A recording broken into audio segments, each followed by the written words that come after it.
अस्सलाम वालेकुम स्टूडेंट्स।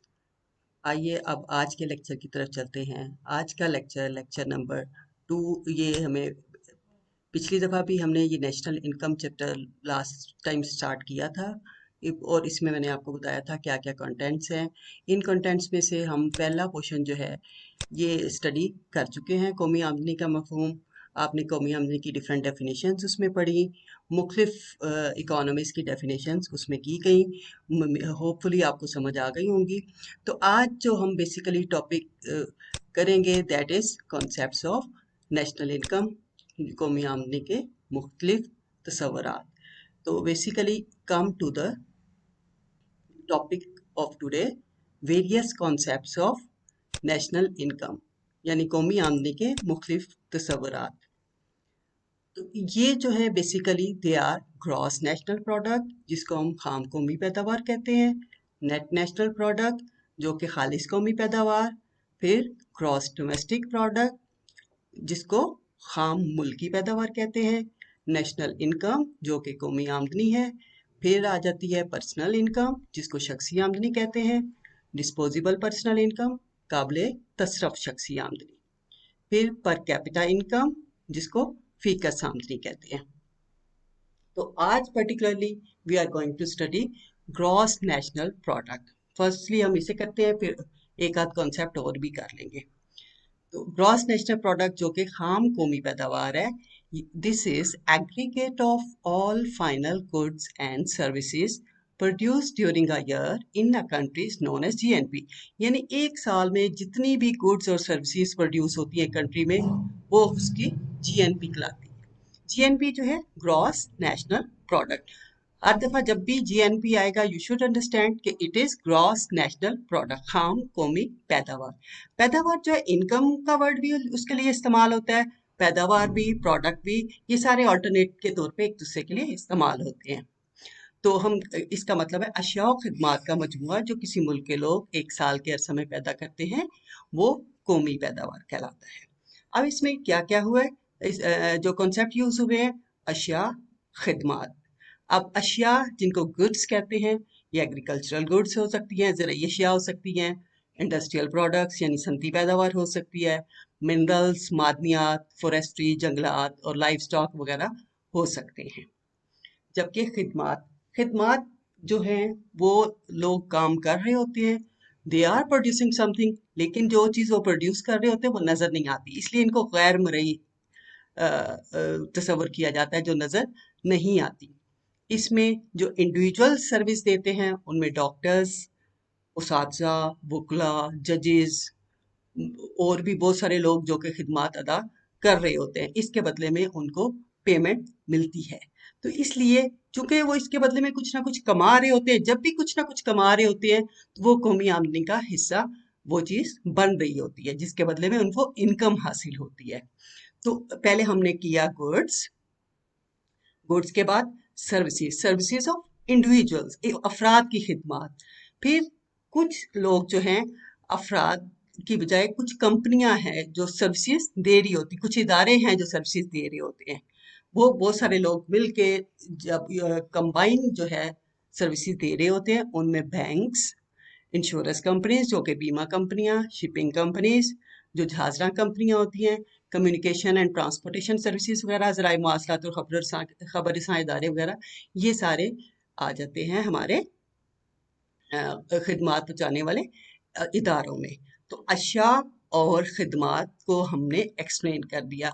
अब जो जो अशिया पैदा होंगी एक साल के अंदर, और जो अफराद खिदमात देंगे और जो इदारे खिदमात देंगे, ये सब जो हैं that is known as gross national product, GNP या खाम कौमी पैदावार। अच्छा, अब ये भी होता है कि चीजें पैदा हुई, अब कुछ चीजें जो है इसमें हमने खास तौर पे देखना है कि जो उस साल के अंदर पैदा हुआ है, करंट ईयर में जो प्रोडक्शन हुई है, सिर्फ वो चीजें शुमार की जाती हैं। बाज़ का कोई पिछला स्टॉक पड़ा होता है, कोई पहले से घर बना हुआ था किसी और ने खरीद लिया, या कोई पहले पिछले साल की गाड़ी बनी हुई है, गंदुम पिछले साल की पड़ी हुई है, वो इस साल की इनकम में या पैदावार में शामिल नहीं होगी। सिर्फ करंट ईयर की जो गुड्स एंड सर्विसेज हैं वो इस साल की में शुमार की जाती हैं। और जब हम कौमी आमदनी के डाटा ले रहे होते हैं, आदादोशुमार इकट्ठे कर रहे होते हैं, तो कुछ चीज़ों का हमें ख्याल करना पड़ता है। सबसे पहले हमें we have to avoid double counting. तो अब डबल काउंटिंग चीज़ों को दोहरे गिनती हो जाती है। ये कैसे होती है? मसलन अब हमने ले रहे हैं आटे की गंदम की कीमत, गंदम को काउंट कर रहे हैं, फिर उससे आटा बना, उसकी कीमत ले ली, फिर उससे रोटी बनी, उसकी कीमत ले ली। अब क्या हुआ? गंदम, आटा, रोटी। अब गंदम के बाद जब आटा बना, लेट उसकी कीमत में 20 रुपए का इजाफा हो गया। फिर आटे से रोटी बनी, उसकी कीमत में 20 रुपए का और इजाफा हो गया। तो इस तरह वो जो ओरिजिनल चीज है वो हर दफा काउंट होती चली जाएगी। इस तरह उसकी वैल्यू कई गुना हो जाएगी, जो कि एक हमें गलत अंदाजे मुहैया करेगी। तो इस डबल काउंटिंग से बचने के लिए हमें क्या करना है कि या तो अशिया की इनिशियल स्टेज पे वैल्यू ली जाती है, गंदम की जैसे वैल्यू ले ली, फिर हर स्टेप पे उसकी वैल्यू में जो एडिशन होता है, जो उसकी कीमत में इजाफा होता है, वो लिया जाता है। जैसे अगर शुरू में गंदम 40 रुपए की थी, फिर रोटी बनी, वो 60 रुपए की होगी। अब हम 60 नहीं डालेंगे, बल्कि 20 रुपए डालेंगे। इसी तरह हर स्टेप पे जो जो रोटी गंदम के बाद आटा बना, 20 रुपए तब इजाफा हो गया, तो 40 + 20, और अगले स्टेज पे जाके उसकी वैल्यू में 20 रुपीज का और इजाफा हुआ। तो इस तरह वो 40 + 20 + 20, इसे कहते हैं फाइनल गुड। या तो फाइनल गुड की वैल्यू लें, या हर स्टेज पे उसकी वैल्यू में जितना एडिशन हुआ है वो लिया जाता है। तो इस तरह हम डबल काउंटिंग से बच सकते हैं। फिर जब नेशनल इनकम का शुमार किया जाता है, तो कुछ गुड्स और सर्विसेज ऐसी होती हैं जो प्रोड्यूस तो हो रही होती हैं, लेकिन वो हम पर्सनल यूज के लिए, अपने जाती इस्तेमाल के लिए लेते हैं। तो वो चीजें जो है वो नेशनल इनकम में अमूमन शुमार होने से रह जाती हैं, क्योंकि वो किसी की इनकम का जरिया नहीं बन रही होती। मसलन हमने गाड़ी ली पर्सनल यूज के लिए, that will B not counted in the national income. अगर वही गाड़ी अगर किसी ने जो है ट्रांसपोर्टेशन सर्विस के लिए ली, तो वो नेशनल इनकम में शामिल होगी, क्योंकि वो कुछ ना कुछ प्रोड्यूस कर रही होगी। इसी तरह किसी के जाती इस्तेमाल में आने वाली मशीन है, तो वो नेशनल इनकम में शुमार होने से रह जाएगी। और अगर वही कोई से दर्जी ने ली है, तो वो नेशनल इनकम में शुमार हो जाएगी।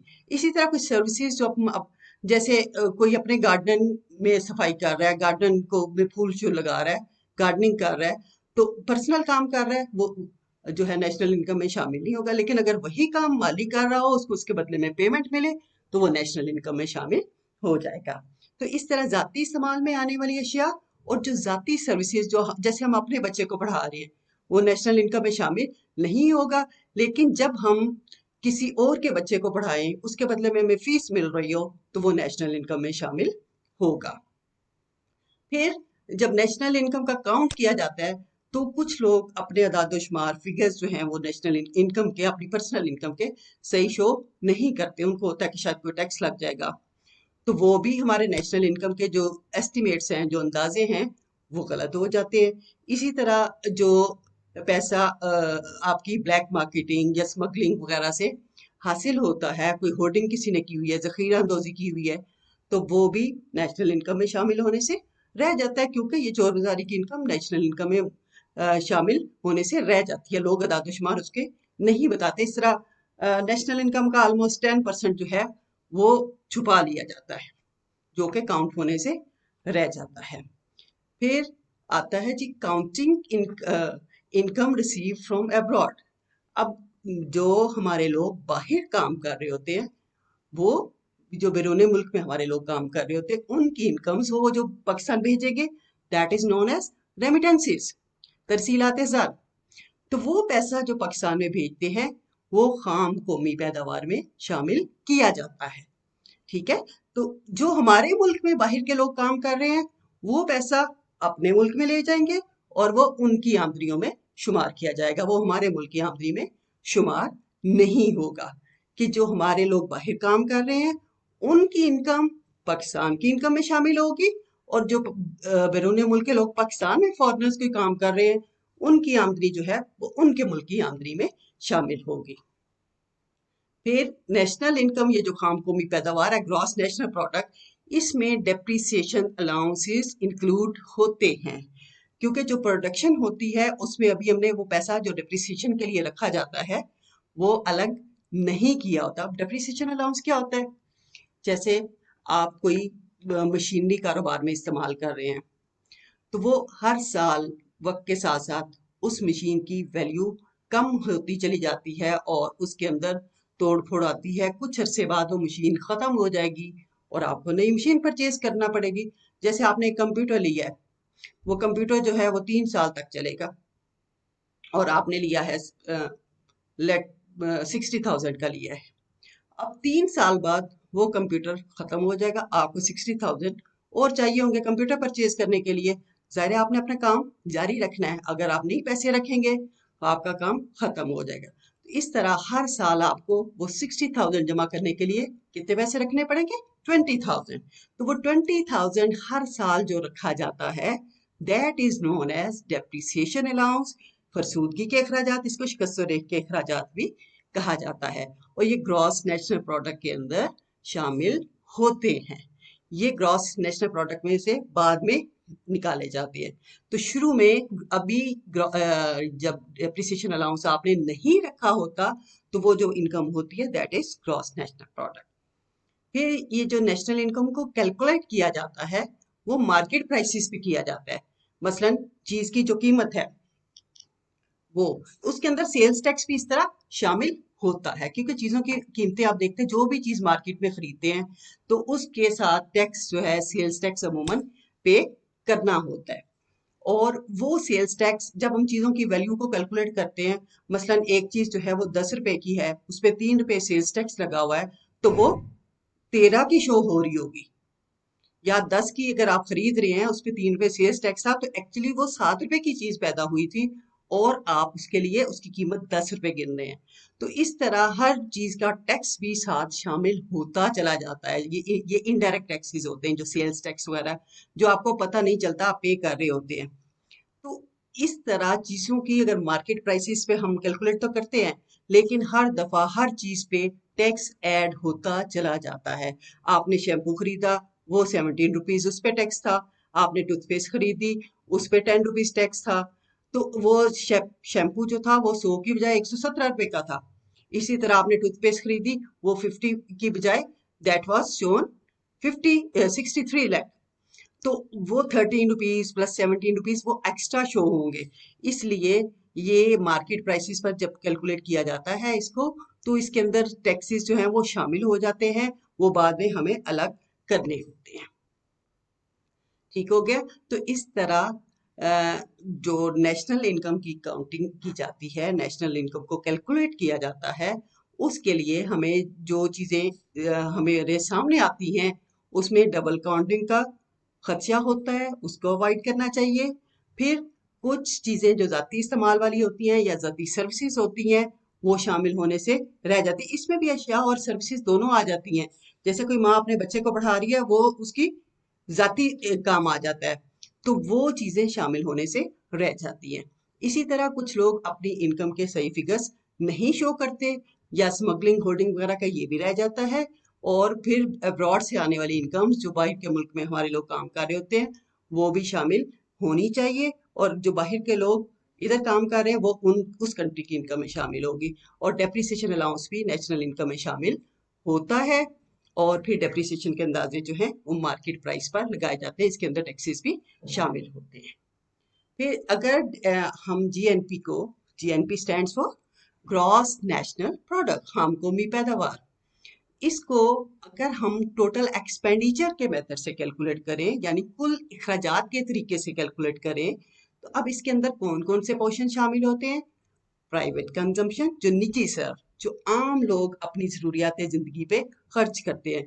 कौन से अखराजात होते हैं? आपने रोजमर्रा की अशिया खरीदी, दूध पानी, रोटी के लिए आटा वगैरह, ये सारी चीजें जो हैं, जो जाती जरूरियात के लिए लोग खरीदते हैं, वो निजी सर्फ या प्राइवेट कंजम्पशन कहलाता है। फिर हुकूमत के कुछ अखराजात होते हैं, कोई तनख्वाहें देनी है, कोई अलाउंसेस लोगों के पे करने हैं, तो इस तरह के एक्सपेंडिचर जो कंजम्पशन कहा जाता है, अखराजात को कंजम्पशन भी कहते हैं। तो ये सर्फ जो है, जो खर्च किया जाता है पैसा, उसको कंजम्पशन कहा जाता है, कंज्यूम करना। तो ये पब्लिक कंजम्पशन या हुकूमत का सर्फी खर्च करता है। ये ऐसी चीजों पे खर्च किया जाता है जो कि एक दफा आपने खर्च किया, वो चीज खत्म हो गई, वो दोबारा इस्तेमाल में नहीं आती। फिर आती है प्राइवेट इन्वेस्टमेंट, जो पैसा लोग कारोबार में लगाते हैं। इन्वेस्टमेंट जब भी की जाती है, इसका मतलब है वहां कुछ ना कुछ और चीज प्रोड्यूस हो रही होगी, कोई नई अशिया बन रही होगी, तो उससे नई इनकम आ रही होती। जो आम लोग सरमायाकारी करते हैं, इन्वेस्टमेंट करते हैं, वो निजी सरमायाकारी, प्राइवेट इन्वेस्टमेंट कहलाती है। इसी तरह गवर्नमेंट तरक्याती कामों पे जो खर्च करती है, उसको पब्लिक इन्वेस्टमेंट या सरकारी सरमायाकारी कहा जाता है। फिर कुछ बाहर के लोगों ने, फॉरेनर्स ने हमारे मुल्क में इन्वेस्टमेंट की होती है, उसको फॉरेन इन्वेस्टमेंट या गैर मुल्की सरमायाकारी कहा जाता है।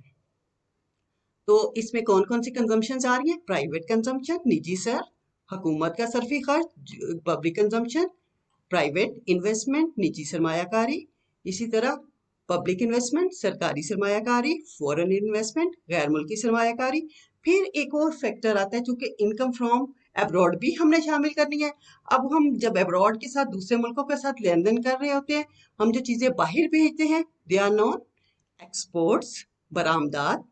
और जो चीजें हम बाहर के ममालिक से मंगवा रहे होते हैं, they are known as imports या दरामदात।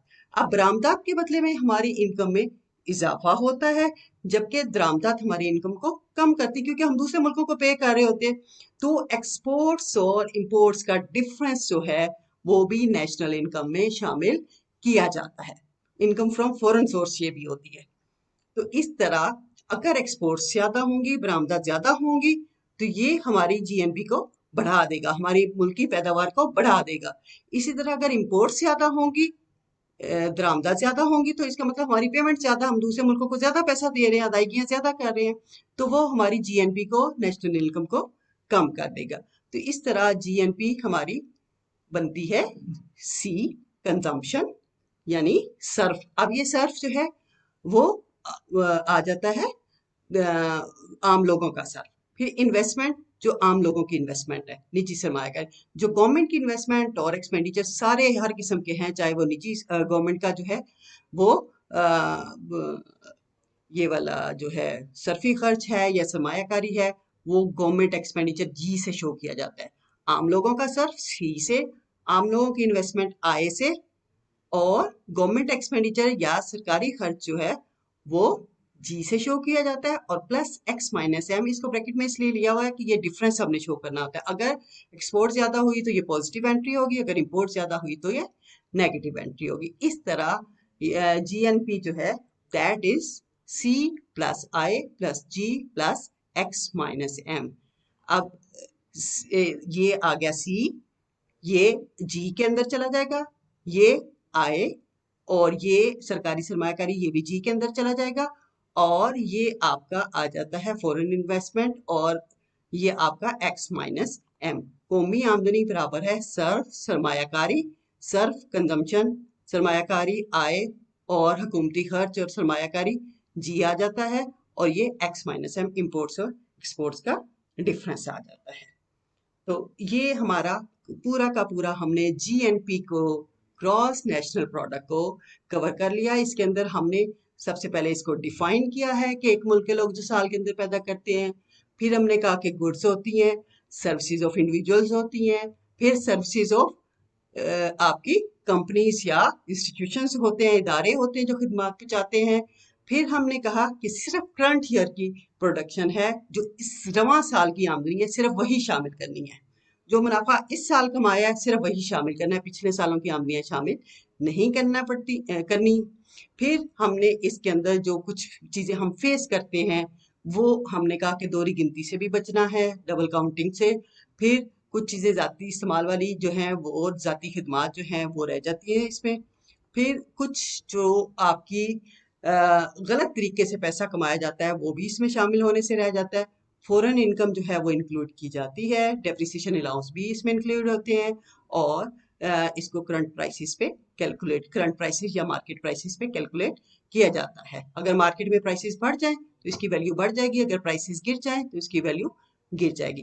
फिर जीएनपी को हमने टोटल एक्सपेंडिचर मेथड से डिस्कस किया कि इसके अंदर क्या क्या शामिल होता है। इसमें प्राइवेट कंजम्पशन, पब्लिक कंजम्पशन, हुकूमत का सरफी खर्च, निजी सर, फिर प्राइवेट इन्वेस्टमेंट, निजी सरमायाकारी, पब्लिक इन्वेस्टमेंट, सरकारी सरमायाकारी, फॉरेन इन्वेस्टमेंट, गैर मुल्की सरमायाकारी, और एक्सपोर्ट्स और इंपोर्ट्स का डिफरेंस शामिल होता है।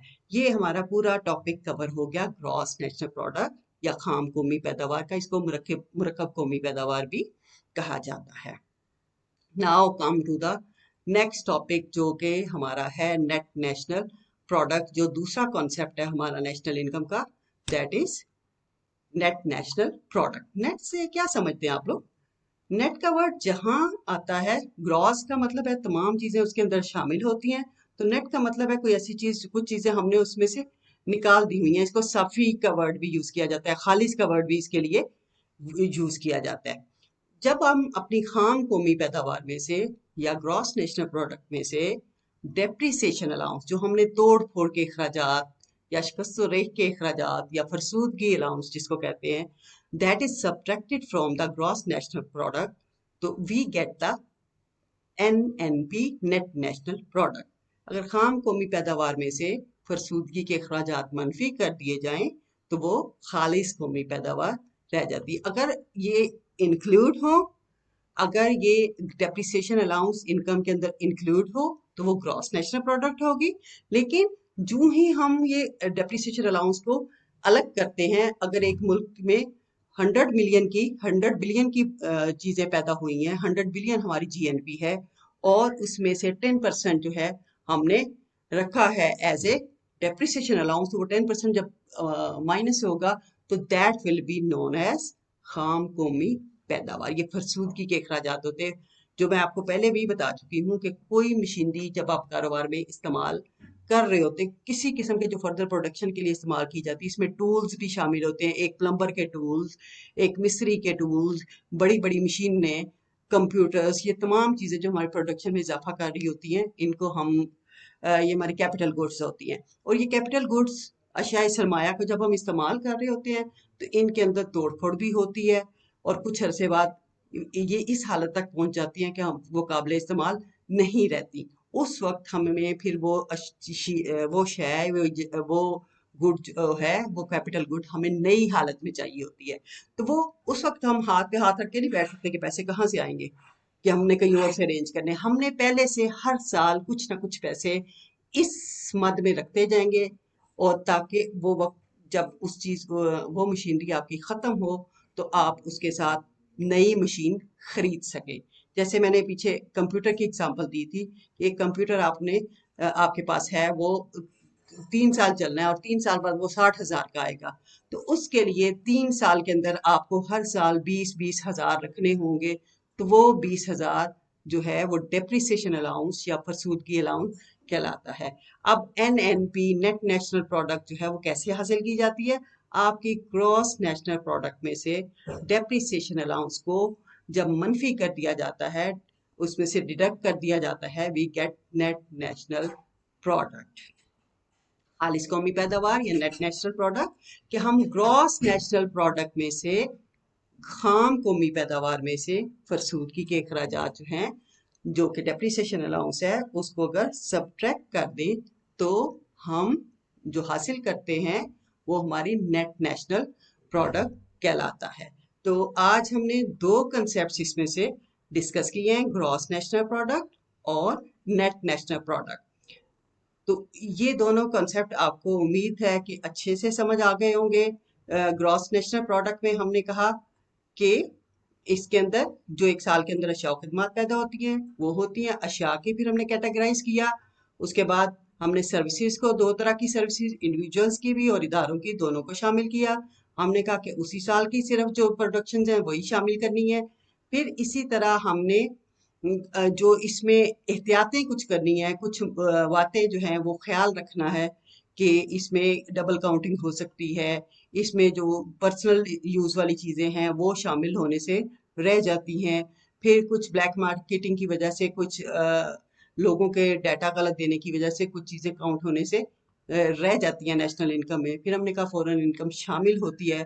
फॉरेन इनकम जो हमारे लोग बाहर काम कर रहे होते हैं, रेमिटेंसेस की सूरत में भेजते हैं, वो आ जाता है, और बाहर के लोग जो इधर काम कर रहे हैं उनके मुल्क की इनकम में शामिल होती है। फिर हमने कहा ये करंट प्राइसेस पे कैलकुलेट किया जाता है।